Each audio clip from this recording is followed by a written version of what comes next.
এই দেখো এখানে একদম নৌকার মধ্যে করে বসে মাছ ধরছে। তো আমার বর জিজ্ঞেস করলো যে কি মাছ পেয়েছো, বলছে যে বোয়াল মাছ পেয়েছি। আমাদের কেনার কথা বলছিল, যেহেতু বোয়াল মাছটা খায় না, আমার বর অতটা ভালোবাসে না, তো তাই জন্য কেনা হলো না। বললো 3.5 কিলো সাইজের বোয়াল মাছ পেয়েছে।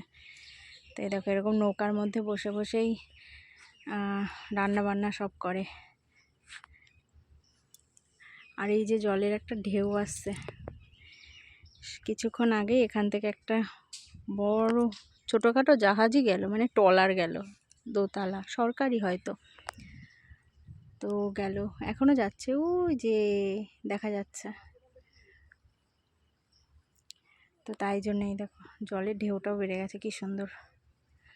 আমার তো স্নান করতে ইচ্ছা করছে, কিন্তু আমি সেভাবে প্রিপেয়ার হয়ে আসিনি, মানে জামা কাপড় আনিনি। তো এখানে স্নান করে বাড়ি যেতে যেতে জামা কাপড় পুরো গায়ে শুকিয়ে যাবে, তো তাই জন্য আর স্নান করা হলো না। গঙ্গায় অনেক দিন পর আসলাম, সেই এসেছিলাম শিবরাত্রিতে, আর আসলাম এখন। আর এই দিকের ঘাটে আমি এই ফার্স্ট টাইম আসলাম, এদিকে আমি আগে কখনো আসিনি।